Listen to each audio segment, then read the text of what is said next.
Hello everyone. आज हम लोग पढ़ेंगे ज्योग्राफी का चैप्टर 1 जिसका नाम है the earth in the solar system. हमारे सोलर सिस्टम में कितने मेंबर्स होते हैं, क्या क्या हमारे सोलर सिस्टम में होता है और अर्थ के बारे में हम लोग कुछ इस चैप्टर में पढ़ेंगे। सो हम लोग स्टार्ट करते हैं।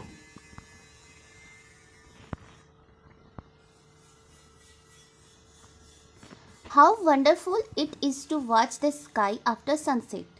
One would first notice one or two bright dots shining in the sky. जब हम लोग सनसेट के बाद स्काई को देखते हैं तो वो कितना अच्छा दिखाई देता है। सबसे पहले हम लोग नोटिस करते हैं कि एक या दो ब्राइट डॉट्स चमकते हुए दिखाई देते हैं। Soon you would see the number increasing. You cannot count them anymore. और देखते देखते उनका नंबर इतना बढ़ जाता है, वो शाइनिंग डॉट्स इतने ज़्यादा हो जाते हैं स्काई में कि हम लोग इवन उसे काउंट भी नहीं कर सकते। The whole sky is filled with tiny shining objects, some are bright others dim. और वो देखते देखते पूरा जो स्काई होता है वो टाइनी ऑब्जेक्ट से भर जाता है, चमकते हुए छोटे छोटे शाइनिंग ऑब्जेक्ट से भर जाता है। कुछ ब्राइट्स होते हैं, कुछ ज़्यादा चमक रहे होते हैं और कुछ डिम होते हैं, यानी कुछ कम चमक रहे होते हैं। It seems as if the sky is studded with diamonds, they all appear to be twinkling. ऐसा लगता है जैसे कि पूरा स्काई जो है वो हीरो से जड़ गया है और वो टिमटिमा रहे हैं। But if you look at them carefully you will notice that some of them do not twinkle as others do. But आप उन्हें जब गौर से देखेंगे तो आप ये नोटिस करोगे कि कुछ जो होते हैं वो चमक रहे होते हैं, बट उनमें से कुछ ऐसे ऑब्जेक्ट्स जो होते हैं वो चमक नहीं रहे होते हैं। वो they simply glow without any flicker just as the moon shines. बिना टिमटिमाहट के, यानी बिना टिमटिमाते हुए वो सिर्फ चमक रहे होते हैं, जैसे कि चांद चमक रहा होता है। Along with these bright objects, you may also see the moon on most of the days.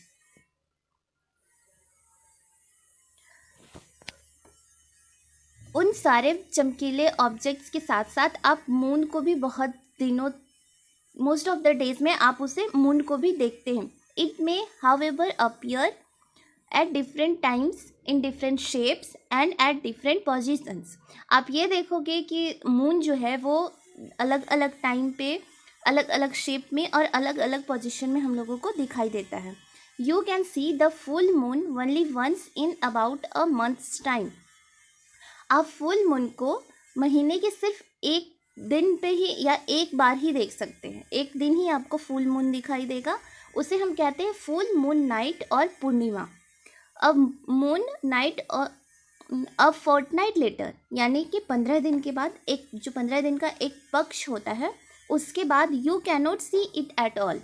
और 15 दिन के बाद आप उसे देख भी नहीं सकते, मून आपको स्काई में नज़र भी नहीं आएगा। It is a moon night, new moon night और अमावस्या, उसे हम न्यू मून नाइट या अमावस्या कहते हैं। जिस टाइम पे, जिस समय, जिस दिन हमें चांद बिल्कुल भी आसमान में नज़र नहीं आता है उसे हम न्यू मून नाइट या अमावस्या कहते हैं।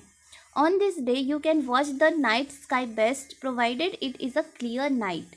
और जिस दिन आपको चांद नहीं दिखाई देगा वो उस दिन आप रात बहुत अच्छे से आपको पता चलेगा कि नाइट स्काई।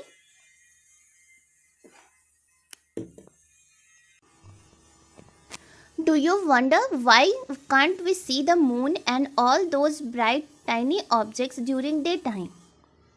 कभी आपने ये सोचा है कि जो रात को मून चमक रहा होता है या वो छोटे छोटे ऑब्जेक्ट्स जो चमकते हुए हमें रात को दिखाई देते हैं वो दिन के टाइम पे हमें क्यों दिखाई नहीं देते? वो दिन के टाइम पे कहीं चले जाते हैं, कहीं खो जाते हैं, या उनके साथ क्या होता है जो वो हमें दिखाई ही नहीं देते? क्या आपने कभी ऐसा सोचा है? It is because the very bright light of the sun does not allow us to see all these bright objects of the night sky. ऐसा इसलिए होता है कि जो सन का जो ब्राइट लाइट होता है वो हम अलाउ ही नहीं करते कि हम नाइट स्काई में जो ऑब्जेक्ट्स दिख रहे होते हैं वो हमें दिखाई दे। वो सन की लाइट इतनी ब्राइट होती है जिसकी वजह से रात को चमकने वाले सारे ऑब्जेक्ट्स हमें डिसअपियर्ड नज़र आते हैं, हमें दिन को नहीं दिखाई देते। उन सन के लाइट की वजह से वो धुंधले हो जाते हैं, इसलिए हमें वो दिन में शाइनिंग ऑब्जेक्ट्स नहीं दिखाई देते। The sun, the moon and all those objects shining in the night sky are called celestial bodies. Sun, moon और वो सारे ऑब्जेक्ट्स जो कि रात को हमें आसमान में चमकते हुए दिखाई देते हैं उन्हें सेलेस्टियल बॉडीज़ यानी कि खगोलीय पिंड कहा जाता है. Some celestial bodies are big and hot. कुछ सेलेस्टियल बॉडीज़ ऐसे होते हैं जो बहुत बड़े होते हैं और बहुत ही ज़्यादा गर्म होते हैं. They are made up of gases. वो गैसेस के बने होते हैं. They have their own heat and light which they emit in large amounts. These celestial bodies are called stars. The sun is a star. कुछ ऐसे celestial bodies होते हैं, वैसे तो कुछ ऐसे celestial bodies होते हैं जिनके पास अपना खुद का heat और light होता है और वो उसे बहुत large amount में emit करते हैं. These celestial bodies are called stars. और जिनके पास अपना heat और light होता है उसे हम stars कहते हैं. तो सन इज ए स्टार. सन भी एक स्टार है. सन के पास भी अपना हीट है और अपना लाइट है जिसकी वजह से वो उसे हम स्टार कहते हैं. सन भी एक स्टार है. Countless twinkling stars in the night sky are similar to the sun but we do not feel their heat और light and they look so tiny because they are very very far from us. Countless, आसमान में जितने भी तारे चमक रहे होते हैं वो भी सूर्य की तरह ही हैं, वो भी सन की तरह ही स्टार है, लेकिन हम उनकी लाइट और हीट को फील नहीं कर पाते हैं क्योंकि वो हमें बहुत छोटे दिखाई देते, इसलिए क्योंकि वो हमसे बहुत बहुत दूर है. सन के कंपैरेटिवली वो स्टार्स जो हैं वो हमसे बहुत दूर हैं, इसलिए वो उनके हीट को और लाइट को हम उतना फील नहीं कर पाते जितना कि सन के लाइट को फील करते हैं. You must have noticed that all objects look smaller when seen from a distance. How small an aeroplane looks when it is flying at a great height. आपने नोटिस किया होगा कि कोई भी चीज़ अगर हम जब दूर से देखते हैं उस चीज़ को तो वो हमें एक्चुअल से छोटा नज़र आता है. जैसे कि आप इमेजिन करो कि आसमान, या देखा होगा आपने कि आसमान में जब एरोप्लेन हमसे बहुत ऊंचाई पे उड़ता है तो वो हमें कितना छोटा दिखाई देता है. उसी तरह जिस तरह तारे जो हैं, स्टार्स जो है स्काई में, वो हमसे इतने ज़्यादा दूर हैं कि वो हमें एकदम छोटे छोटे नज़र आते हैं. While watching the night sky, you may notice various patterns formed by different groups of stars. जब आप रात को स्काई को देखते हैं तो आपने नोटिस किया होगा कि स्टार्स जो हैं वो स्कैटर्ड रहते हैं, पूरे स्काई में स्कैटर्ड रहते हैं, बट कुछ स्टार्स ऐसे होते हैं जो हमेशा एक पैटर्न में रहते हैं, एक पैटर्न बनाते हैं, चाहे वो किसी भी टाइप का पैटर्न हो. वो हमेशा जब भी आप उनको देखोगे तो वो हमेशा एक पैटर्न में ही नज़र आएंगे. उन ग्रुप्स ऑफ स्टार्स को हम कॉन्स्टिलेशंस कहते हैं. कॉन्स्टिलेशंस यानी ग्रुप ऑफ स्टार्स जिसे तारामंडल कहा जाता है. उर्सा मेजर और Big Bear is one such constellation. Ursa Major या बिग बियर एक ऐसा ही कॉन्स्टिलेशन है या ऐसा ही ग्रुप ऑफ स्टार्स है या तारामंडल है. One of the most easily recognizable constellation is the Saptarishi. सप्त मीन 7 और ऋषि मतलब सेजेस. एक ऐसा जिसे हम आसानी से देख सकते हैं, एक ऐसा कॉन्स्टिलेशन है जिसका नाम है सप्तऋषि. ये 7 ताराओं का ग्रुप है जिसे कि सप्त मीन 7 और ऋषि मीन सेजेस, साधु जिसे कहा जाता है, तो उसी के ग्रुप को हम सप्तऋषि कहते हैं. It is a group of 7 stars. जैसे मैंने बताया कि ये 7 ताराओं का ग्रुप होता है. That forms a part of Ursa Major constellation. ये उर्सा मेजर एक कॉन्स्टिलेशन है, उसका ही एक पार्ट है Saptarishi. Okay. Ask someone elder in your family or neighborhood to show you more stars, planet and constellations in the sky. आप अपने parents के गाइडेंस में या पेरेंट्स से, आप किसी भी एल्डर से आप अगर बोलोगे तो वो आपको दिखा देंगे. ये इजीली रिकॉग्नाइजेबल होता है. आप आसमान में क्लियर नाइट स्काई में आप इसे इजीली देख सकते हो. आपको यहाँ पे आपको इमेज दिया हुआ है सप्तऋषि का, जिसे आप आसानी से देख सकते हो. जैसे देखो, ये 7 ताराओं का ग्रुप है. इसमें आप काउंट कर सकते हो 1 2 3 4 5 6 और 7 स्टार्स है. और ये एक सिकल का फॉर्म करता है। सिकल यानी कि हंसुआ, जो कुछ भी फसल होता है उसे काटने के काम में आता है। हंसुआ आपने देखा होगा ऐसे, तो इसी के फॉर्म में आपको ये नज़र आएगा। आप जब कभी भी देखोगे स्काई में तो आपको ये इसी पैटर्न में दिखेगा। 7 स्टार्स का ये जो ग्रुप है सप्तऋषि, ये आपको हमेशा इसी पैटर्न में दिखेगा। In ancient time, people used to determine directions during the night with the help of stars. पुराने समय में जब हमारे पास टाइम पता करने का कोई सोर्स नहीं था, डायरेक्शन पता करने का कोई सोर्स नहीं था, तो हम स्टार्स के हेल्प से टाइम और डायरेक्शन का पता करते थे। The north star indicates the north direction. It is also called the pole star. जो नॉर्थ स्टार है वो हमेशा नॉर्थ डायरेक्शन को ही इंडिकेट करता है, जिसे हम पोल स्टार भी कहते हैं। It always remains in the same position in the sky. We can locate the position of the pole star with the help of the सप्तऋषि। जो नॉर्थ स्टार या पोल स्टार जो है वो हमेशा स्काई में आपको एक ही पोजीशन पे नज़र आएगा। हमेशा आपको एक ही पोजीशन पे नज़र आएगा, जिससे कि हम डायरेक्शन का पता लगाते हैं। पोल स्टार जहाँ आपको दिखाई देगा वो कौन सा डायरेक्शन होगा, यानी उससे हम पता करते हैं कि वो नॉर्थ डायरेक्शन है। आपको जिधर पोल स्टार दिखाई दे मतलब कि वो नॉर्थ डायरेक्शन में है। इसी से हम नॉर्थ स्टार से नॉर्थ डायरेक्शन को इंडिकेट करते हैं। अब आपको ये कैसे पता चलेगा कि वो पोल स्टार वही है, तो उसे जानने के लिए आप सप्तऋषि का हेल्प ले सकते हैं। आपने देखा था फिगर में कि सप्तऋषि कहाँ है। सप्तऋषि से आप एक इमेजिनरी लाइन देखोगे, आप खड़े हो जाओ और उससे आप एक इमेजिनरी लाइन में, एक स्ट्रेट लाइन में अगर आप देखोगे तो जो उसके स्ट्रेट लाइन में जो आपको स्टार नज़र आएगा वो होगा आपका नॉर्थ स्टार। जैसे कि आप यहाँ पे देखो कि ये पोल स्टार है, ये पोल स्टार आपको यहाँ दिखाई दे रहा है। ये सप्तऋषि यहाँ पे आपको दिखाई दे रहा है। ये सप्तऋषि से आप ऐसे एक इमेजिनरी लाइन बनाओ। आप यहाँ खड़े होकर के ऐसे आप इमेजिनरी लाइन बनाओ, स्ट्रेट लाइन देखो, और आपको स्ट्रेट में आपको यहाँ पे जो स्टार दिखाई देगा वो आपका नॉर्थ स्टार होगा। तो इससे आप पता लगा सकते हो कि नॉर्थ स्टार कौन सा है और आप नॉर्थ डायरेक्शन का पता लगा सकते हो।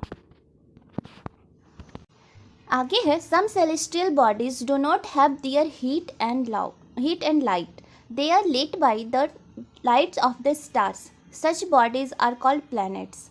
कुछ ऐसे सेलेस्टियल बॉडीज़ हैं जिनके पास अपना हीट और लाइट नहीं होता है, वो स्टार के लाइट से खुद को लाइट करते हैं। Such bodies are called planets. उन बॉडीज़ को हम क्या कहते हैं? प्लैनेट्स कहते हैं। The word planet comes from the Greek word planetai which means wanderers. Planet word जो है वो ग्रीक वर्ड प्लैनेटाई से आया है, जिसका मतलब होता है वांडरर्स, यानी कि यात्री या यात्रा करने वाला। The earth on which we live is a planet. जिस अर्थ पे हम रहते हैं वो भी एक प्लैनेट है। It gets all its heat and light from the sun. जो भी प्लैनेट होता है वह, या वैसे सेलेस्टियल बॉडीज़ जिनके पास अपना खुद का हीट और लाइट नहीं है, उन्हें हम प्लैनेट कहते हैं। और वो प्लैनेट अपने सबसे नज़दीकी तारे से अपने आप को हीट और लाइट लेते हैं। तो प्लैनेट, हमारा जो प्लैनेट है वो अर्थ है, और अर्थ के से सबसे नज़दीक का तारा कौन सा है? सबसे नज़दीक का तारा सन है। और हम लोग जो लाइट लेते हैं, या हमारे सोर्स ऑफ हीट और लाइट जो है वो हमारा सबसे नज़दीकी तारा सन है, हम उसी से हीट और लाइट लेते हैं। If we look at the earth from a great distance, say the moon, it will appear to be shining just as the moon. अगर हम अपने अर्थ को दूरी से देखें या अगर हम उसे मून से देखें तो वो हमें जस्ट वैसे ही चमकता हुआ दिखाई देगा जैसे कि हमें मून चमकता हुआ दिखाई देता है। The moon that we see in the sky is a satellite. It is a companion of our earth and moves round it. जो हम स्काई में मून देखते हैं वो एक सैटेलाइट है। सैटेलाइट क्या होता है? सैटेलाइट होता है जो प्लैनेट्स के अराउंड मूव करता है।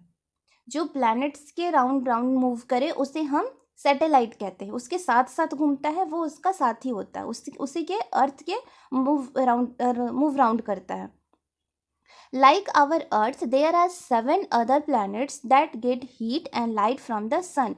जैसा हमारा अर्थ है उसी के तरह 7 और प्लैनेट्स हैं जो कि हीट और लाइट लेते हैं सन से.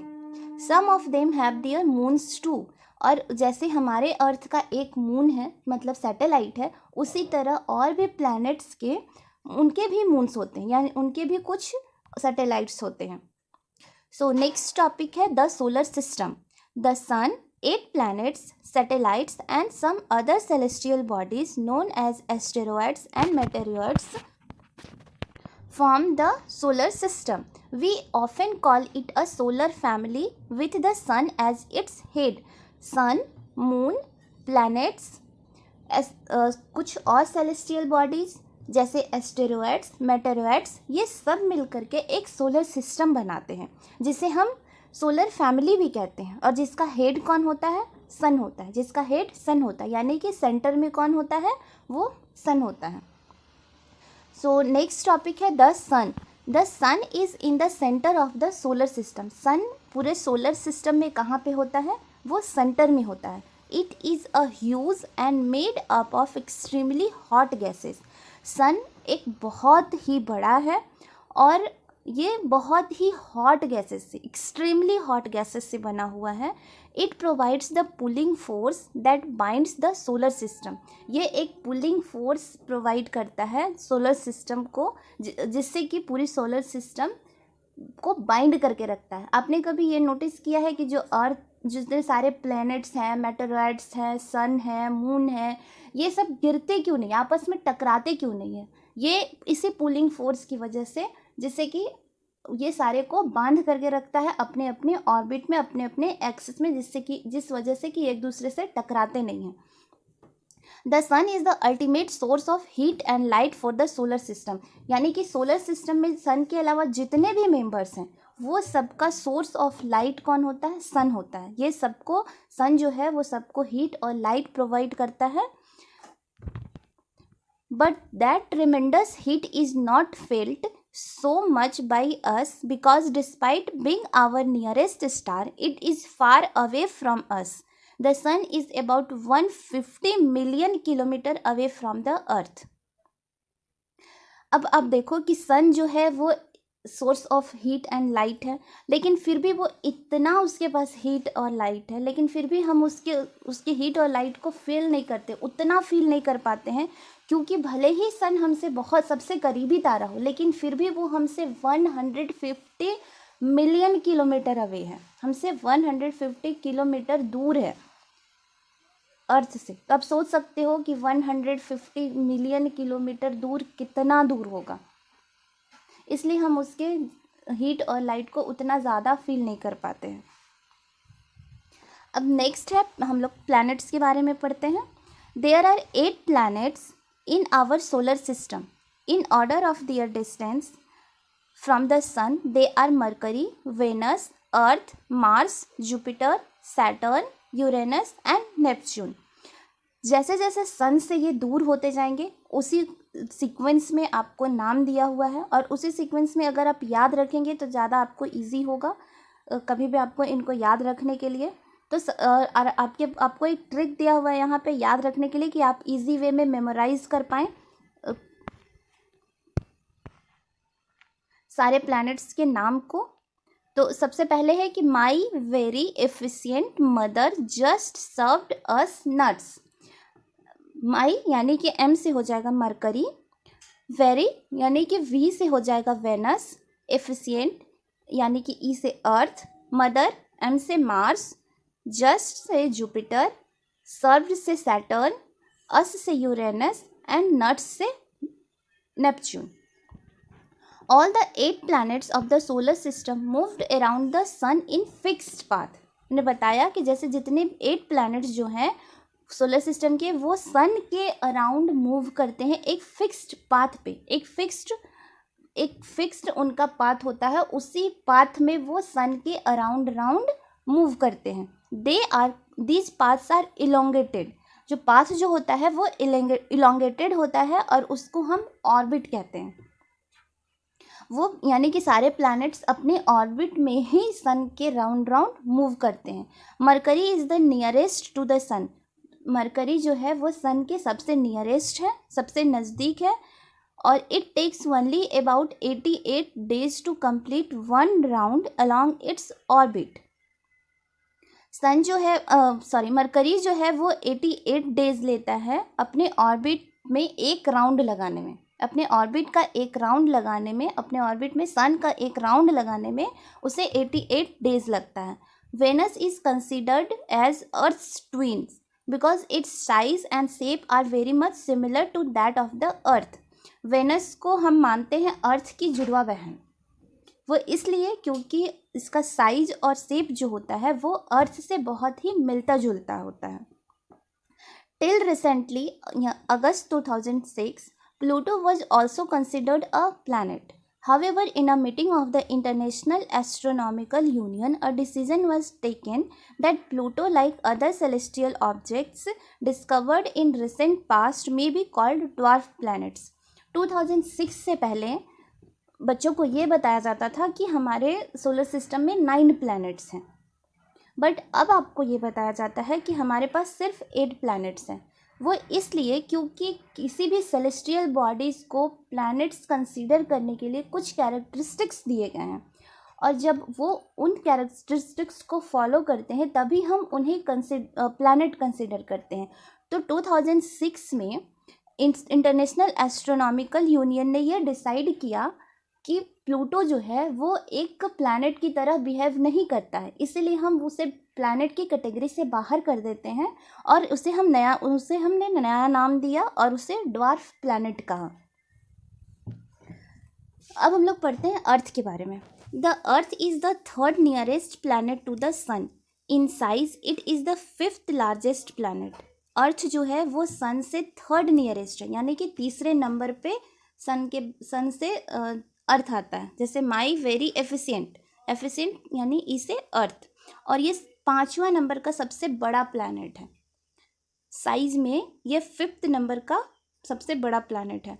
It is slightly flattened at the poles.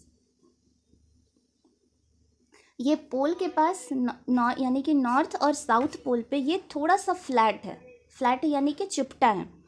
That is why its shape is described as a geoid. Geoid means earth like shape. इसीलिए इसके शेप को हम ना स्फेरिकल बोलते हैं, ना राउंड बोलते हैं, ना ऑरेंज लाइक शेप बोलते हैं, बस इसे एक डिस्क्राइब किया गया है, जियोइड नाम दिया गया है। जियोइड यानी कि अर्थ लाइक शेप। ये पोल पे हल्का सा चिपटा है, दोनों पोल पे, ऊपर भी और नीचे भी, दोनों पोल पे ये थोड़ा सा फ्लैट है। Conditions favorable to support life are probably found only on the earth. जो conditions लाइफ को सपोर्ट करते हैं वो probably बोला गया है, probably found only on the earth, यानी कि वो probably संभवतः आपको अर्थ पे ही मिलता है। ऐसा इसलिए बोला गया है कि यूनिवर्स में यानी पूरे यूनिवर्स में क्या पॉसिबिलिटीज़ हो सकती हैं वो हमें तभी पता चलेगा जबकि हम उसे डिस्कवर कर चुके हों। बट ऐसा नहीं है, डिस्कवरी अभी भी हो रही है कि क्या किसी और प्लैनेट्स पे लाइफ सर्वाइवल हो सकता है या नहीं हो सकता है। इसीलिए प्रोबेबली बोला गया कि अर्थ जो कंडीशंस फेवरेबल है वो सिर्फ अर्थ पे ही है। The earth is neither too not too cold. It has water and air which are essential for our survival. अर्थ का जो क्लाइमेट है वो ना ही ज़्यादा गर्म है और ना ही ज़्यादा ठंडा है, और इसके पास वाटर है, एयर है, जो कि हमारे सर्वाइवल के लिए बहुत ही ज़रूरी है। It has air, the air has life supporting gases like oxygen. Earth पे एयर है जिसमें कि लाइफ को सपोर्ट करने वाला गैस ऑक्सीजन है। Because of these reasons, the Earth is a unique planet in the solar system. जो कि ये लाइफ सपोर्टिंग कंडीशंस जो हैं यही अर्थ को और प्लैनेट्स से सबसे यूनिक बनाते हैं, क्योंकि यहाँ पे आपको फेवरेबल कंडीशंस है, एयर है, वाटर है, गैसेस हैं जो कि लाइफ को सपोर्ट करती हैं।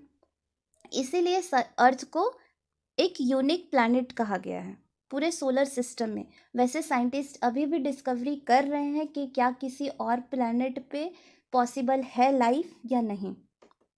From the outer space the earth appears blue because it's 2/3 surface is covered by water. It is therefore called a blue planet. जब हम अर्थ को आउटर स्पेस से देखेंगे, यानी अर्थ के बाहर से जब हम देखेंगे, स्पेस से देखेंगे, तो अर्थ हमें ब्लू कलर का नज़र आता है, क्योंकि इसका जो 2/3 सरफेस है, यानी आधे से ज़्यादा जो सरफेस है वो पानी से घिरा हुआ है, इसीलिए इसे ब्लू प्लैनेट भी कहा जाता है। क्योंकि जब हम अंतरिक्ष यानी स्पेस से देखते हैं तो ये हमें ब्लू कलर का नज़र आता है। नेक्स्ट है the moon. The earth has only one satellite that is the moon. अर्थ के पास सिर्फ एक सैटेलाइट है जिसका नाम है moon. Its diameter is only 1/4 that of the earth. अर्थ का जितना डायमीटर है इसका सिर्फ 1/4 ही है मून का diameter. It appears so big because it is nearer to our planet than other celestial bodies. But देखने में मून हमें बड़ा दिखाई देता है, वो इसलिए क्योंकि मून जो है वो अर्थ से नज़दीक है, वो अर्थ से बहुत नज़दीक है as compare to other celestial bodies. इसलिए ये हमें स्टार्स और जितने अदर सेलेस्टियल बॉडीज़ हैं उसके कंपेरेटिवली ये बड़ा दिखाई देता है. It is about 3,84,400 kilometre away from us. ये जो है 3,84,400 किलोमीटर हमसे दूर है. Now you can compare the distance of the earth from the sun and that from the moon. अब आप कंपेयर कर सकते हो कि सन जो है वो हमसे कितनी दूरी पर है और मून जो है वो हमसे कितनी दूरी पर है. सन का आपको याद होगा कि सन हमसे 150 मिलियन किलोमीटर दूर है और मून जो है वो हमसे 3,84,400 किलोमीटर दूर है. The moon moves around the earth in about 27 days. जो मून जो है वो अर्थ का राउंड लगाता है अबाउट 27 डेज में, अर्थ का एक चक्कर लगा लेता है. It takes exactly the same time to complete one spin. और ये एक स्पिन को कंप्लीट करने में भी सेम टाइम ही लगाता है. As a result only one side of the moon is visible to us on the earth. जिसके कारण से हम अर्थ मून का जो है, मून हमें सिर्फ एक ही साइड से विजिबल होता है, एक ही पार्ट उसका एक टाइम पे विजिबल होता है, एक ही पार्ट हम उसका देख सकते हैं. वो इसलिए क्योंकि वो साथ साथ घूमता है मून अर्थ के, तो हम जब भी देखेंगे तो उसका एक पार्ट ही हमें विजिबल होगा. The moon does not have conditions favourable for life. It has mountains, plains and depressions on its surface. Moon के पास कोई भी लाइफ के लिए फेवरेबल कंडीशंस नहीं है. इट हैज़ माउंटेन्स, वहाँ पे माउंटेन्स है, प्लेन्स है, कुछ गड्ढे खड्डे हैं जो कि उसके सरफेस पे गड्ढा है, इसी टाइप का सरफेस है उसका. This cast shadows on the moon surface. Look at the moon, full moon and observe these shadows. जब कभी हम फुल मून को देखेंगे तो उसका शैडो जो माउंटेन्स है या प्लेन्स है या उसका जो रग्ड सरफेस है, उसका शैडो हम लोगों को मून पे दिखाई देता है. वो इजीली दिखाई देता है. जब कभी भी फुल मून हो तो आप इजीली उसे देख सकते हैं. वो इसलिए उसी का शैडो कास्ट होता है, जो माउंटेन्स वगैरह है उसी का शैडो मून पे हम लोगों को कास्ट जो होता है, वही शैडो के रूप में हम लोग को हल्का सा धुंधला धुंधलाटा सा टाइप का चांद पे दिखाई देता है. साइंटिस्ट अभी भी डिस्कवर कर रहे हैं इस बात का कि क्या मून पे लाइफ पॉसिबल है या नहीं है. अब नेक्स्ट है हमारा asteroids. Apart from the stars, planets and satellites, there are numerous tiny bodies which also move around the sun. Stars, planet और सैटेलाइट्स के अलावा भी कुछ ऐसे बॉडीज़ हैं, ऐसे सेलेस्टियल बॉडीज़ हैं जो कि सन के अराउंड घूमते हैं, मूव करते हैं.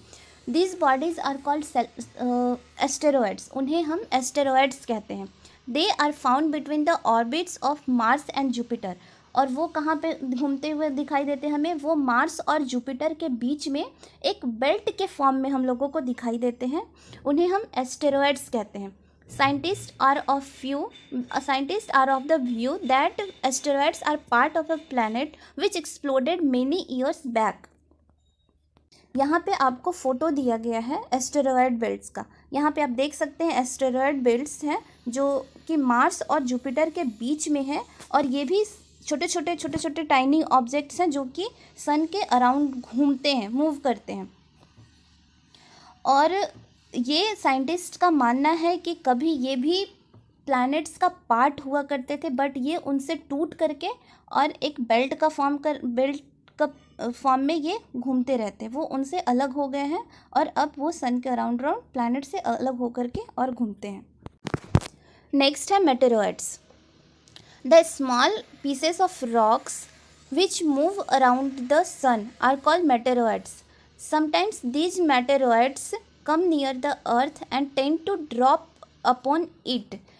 कुछ स्मॉल पीसेस होते हैं, रॉक्स के छोटे छोटे टुकड़े होते हैं जो कि सन के अराउंड घूमते हैं, उसे हम मेटेरॉइड्स कहते हैं। कभी कभी ऐसा होता है कि मेटेरॉइड्स अर्थ के नज़दीक आते हैं और अर्थ के ऊपर गिर जाते हैं। During this process due to friction with the air they get heated up and burn. और इस प्रोसेस में कि जब वो टूट करके आते हैं और अर्थ पे गिरते हैं, उस प्रोसेस में फ्रिक्शन क्रिएट होता है, एक रगड़ होता है जिसकी वजह से वो जल जाते हैं, उनमें आग लग जाती है और वो जल जाते हैं। It causes a flash of light. वो एक आग का गोला या आग का टुकड़ा बन जाते हैं। और कभी कभी sometimes a meteor without being completely burned falls on the earth and creates a hollow. कभी कभी क्या होता है कि वो बिना जले ही अर्थ पे गिर जाते हैं और अर्थ के सरफेस पे हॉलो क्रिएट कर देते हैं। Do you see a whitish broad band like a white glowing path across the sky on a clear starry night. कभी आपने एक विटिस ब्रॉड बैंड देखा है? एक चौड़ा सा बैंड वाइट कलर का आसमान में जब आपको क्लियर नाइट दिखाई दे, तो कभी आपने नोटिस किया है कि एक वाइट टाइप का एकदम पूरा बैंड के फॉर्म में चमकता हुआ दिखाई दे? It is a cluster of millions of star. वो क्या होता है कि एक मिलियंस ऑफ स्टार का क्लस्टर होता है, एक बहुत सारे एकदम मिलियंस ऑफ स्टार्स होते हैं। This band is the milky way Galaxy. और वो होता है मिल्की वे गैलेक्सी। एक गैलेक्सी होता है जहाँ पे कि मिलियंस ऑफ स्टार्स रहते हैं। Our solar system is a part of this galaxy. हमारा जो सोलर सिस्टम जो है वो भी उस गैलेक्सी का ही पार्ट है। In ancient India, it was imagined to be a river of light flowing in the sky. हमारे प्राचीन समय में ऐसी धारणा थी कि आसमान में लाइट की नदी बहती है, प्रकाश की नदी बहती है, thus it was named Akash Ganga. इसीलिए इसका नाम आकाश गंगा दिया गया। A galaxy is a huge system of billions of stars and clouds of dust and gases. एक गैलेक्सी जो होता है जिसमें कि बिलियंस ऑफ स्टार्स होते हैं, क्लाउड्स होते हैं डस्ट के, एंड गैसेस होते हैं, गैसेस का गोला, ऐसे ही billions of stars and gases, dust, ये सबसे पूरी गैलेक्सी बनी हुई होती है। There are millions of such galaxies that make the universe. अब यूनिवर्स जो होता है वो कैसे बना हुआ होता है? इसी तरह के मिलियंस ऑफ गैलेक्सीज होते हैं। एक गैलेक्सी, उससे 2-3 ऐसे ही मिलियंस में जो होते हैं गैलेक्सीज होते हैं, वो क्रिएट करते हैं, वो फॉर्म करते हैं आपका एक universe. It is difficult to imagine how big the universe is. Scientists are still trying to find out more and more about it. We are not certain about its size, but we know that all of us, you and I, belong to this universe. Scientist अभी भी ये discover करने की कोशिश कर रहे हैं कि यूनिवर्स कितना बड़ा है, कितने दूर में, कितना उसका क्या उसका साइज़ है, उसका लेंथ है, क्या है, कितने दूर में वो फैला हुआ है। ये सब जानने की कोशिश आज भी साइंटिस्ट कर रहे हैं, बट आप इमेजिन नहीं कर सकते कि यूनिवर्स कितना बड़ा होगा। बट हम ये जानते हैं कि हम या आप इस यूनिवर्स को ही बिलोंग करते हैं, क्योंकि हम पार्ट हैं एक सोलर सिस्टम के। सोलर सिस्टम पार्ट है गैलेक्सी का, गैलेक्सी पार्ट है एक यूनिवर्स का, तो हम भी पार्ट हुए इस यूनिवर्स के ही। नेक्स्ट है यहाँ पे कि can you relate your self with the universe now. क्या अब आप खुद को यूनिवर्स से रिलेट करते हैं कि आप कहाँ होंगे यूनिवर्स में? You are on the earth and the earth is a part of the solar system. Our solar system is a part of the Milky Way galaxy, which is part of the universe. Think about the universe and the fact that it contains millions of such galaxies. How do you fit in the picture? अब यहाँ पे बताया गया कि आप अपने आप को इस पिक्चर में कहाँ फिट करते हैं, क्योंकि आपने देखा कि आप अर्थ पे हो।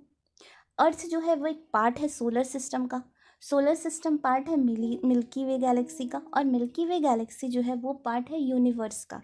तो आप यूनिवर्स के कंपैरिजन में आप कहाँ हो? यूनिवर्स आप इमेजिन कर सकते हो कि कितना बड़ा होगा यूनिवर्स। सो इस चैप्टर में कुछ आपको एडिशनल इंफॉर्मेशन या एक्टिविटीज़ मिलेगी जो आपको जानना ज़रूरी है।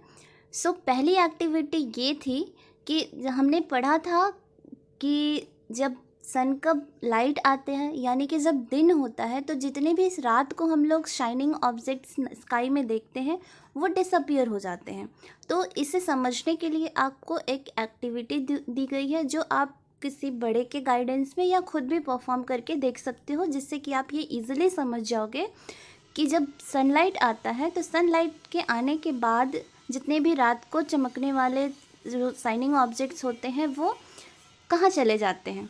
तो उसके लिए, उस एक्टिविटी को परफॉर्म करने के लिए आपको एक टॉर्च चाहिए होगा, एक प्लेन शीट चाहिए होगा पेपर का, एक पेंसिल चाहिए और एक निडल चाहिए। तो सबसे पहले आपको क्या करना है कि एक पेपर को लेना है, उस पर आपको टॉर्च को रखना है। टॉर्च को इस तरह से रखना है कि जो उसका ग्लास है वो पेपर पे रहे। ग्लास यानी कि जो जहाँ से टॉर्च जलता है वो ग्लास को आपको पेपर पे रखना है, और उस ग्लास पे आपको एक सर्कल ड्रॉ करना है। उसने आप पेपर पे आपको एक सर्कल ड्रॉ करना है, वही जो ग्लास है, ग्लास के को रख करके और आपको सर्कल ड्रॉ करना है। और उस सर्कल के बाद आपको क्या करना है, सर्कल ड्रॉ करने के बाद जितने दूर में आपने सर्कल ड्रॉ किया है, एक निडल की हेल्प से आपको उसको परफोरेट करना है, यानी कि उस पर आपको कुछ छेद बनाने हैं, कुछ छोटे छोटे छेद बनाने हैं। और उसके बाद फिर उस परफोरेटेड पार्ट को उसी ग्लास के ऊपर रख करके और आपको उसको रबर बैंड से उस टॉर्च को रैप करना है। और आप ये केयर करना कि स्विच है उसको रैप ना करना। अब आपको क्या करना है कि एक रूम में जाना है और सारे रूम के सारे लाइट्स को ऑफ कर देना है।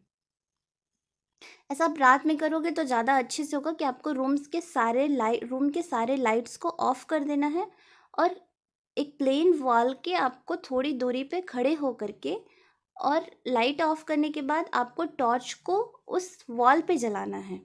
तब आप क्या नोटिस करोगे कि जिस तरह से आपको स्काई में छोटे छोटे शाइनिंग ऑब्जेक्ट्स दिखाई देते हैं, वैसे ही चमकता हुआ चीज़ आपको वॉल पे दिखाई देगा। छोटे छोटे शाइनिंग ऑब्जेक्ट जहाँ आपने छेद किया है वहाँ से आपको छोटे छोटे चमकते हुए आपको वॉल पे दिखाई देगा, वैसे ही चमकते हुए ऑब्जेक्ट्स डॉट्स आपको वॉल पे दिखाई देंगे।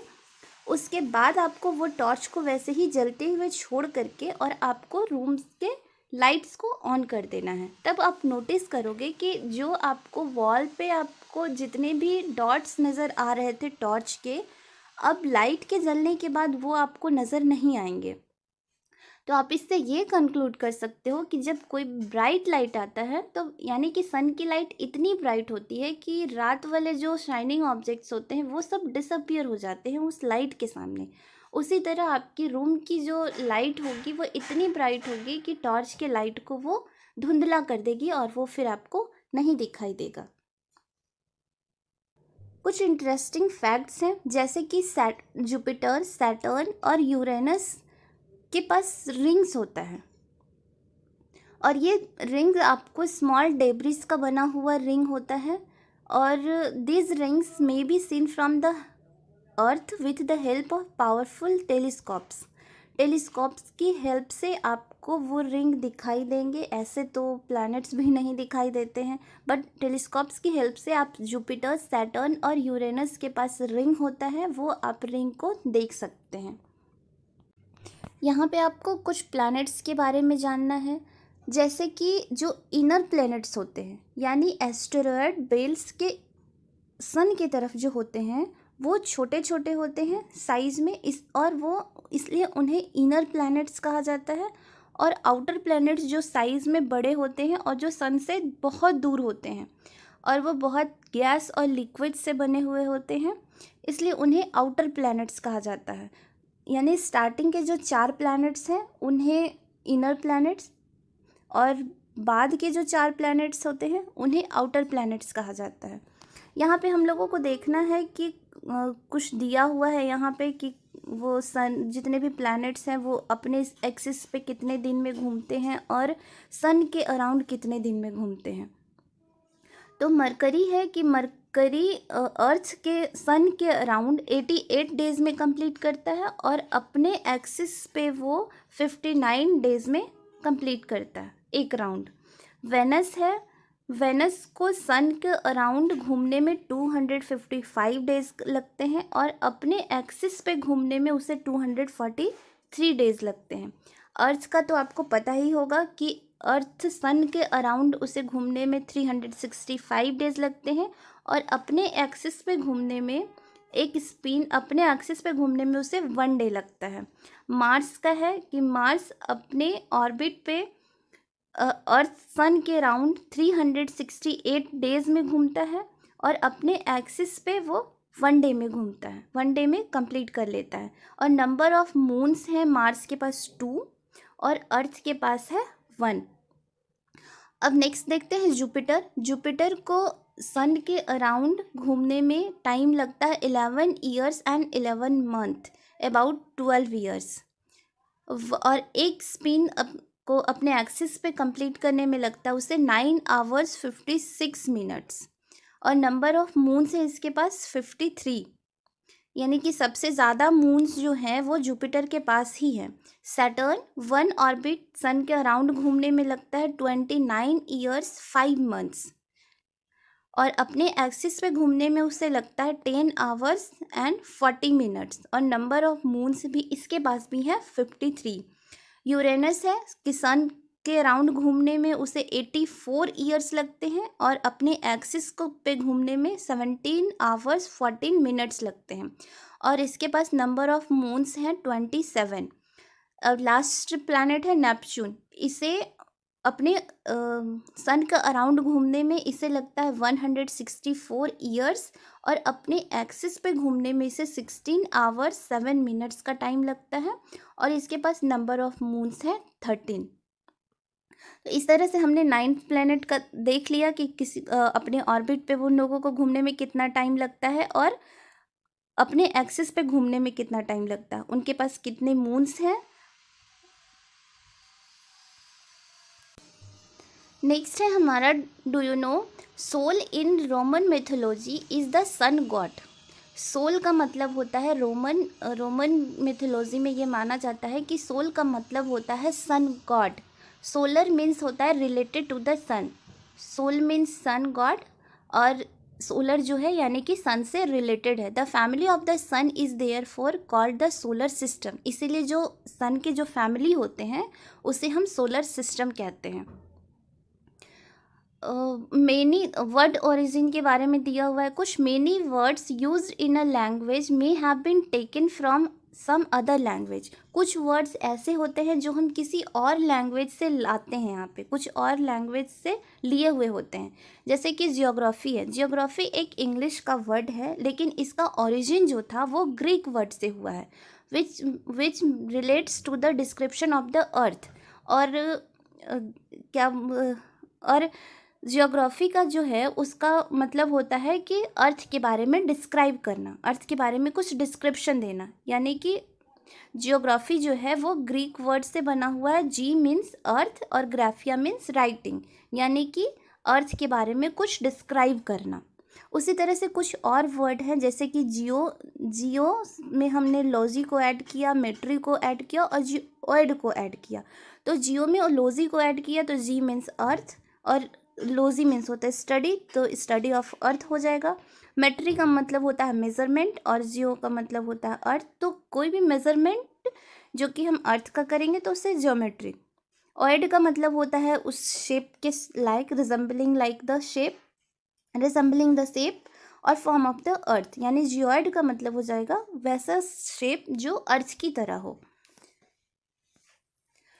Humans have always been fascinating gazing at the night sky. Those who study the celestial bodies and their movements are called astronomers. आदमी ह्यूमन बींग्स जो है वो हमेशा तारों की तरफ, हमेशा स्काई की तरफ देखते रहते हैं, गेज करते रहते हैं, लेकिन जो उनके मूवमेंट्स को, जितने भी सेलेस्टियल बॉडीज़ हैं उनके बारे में स्टडी करता है, उनके मूवमेंट्स को, तो उन्हें हम एस्ट्रोनॉमर्स कहते हैं। आर्यभट्ट हमारे एंशियंट इंडिया में एक बहुत ही फेमस एस्ट्रोनॉमर्स हुए थे। उन्होंने बताया कि मून जो है, मून और अदर प्लैनेट्स जो है वो सनलाइट की वजह से चमकते हैं। सनलाइट जब उन पर रिफ्लेक्ट होता है तो उसकी वजह से वो भी चमकते हैं।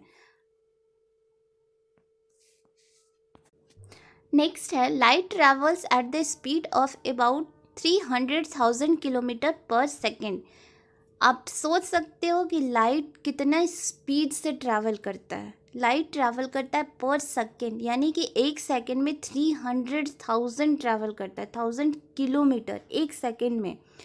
फिर भी सन के लाइट को अर्थ पे पहुंचने में 8 मिनट्स का टाइम लगता है।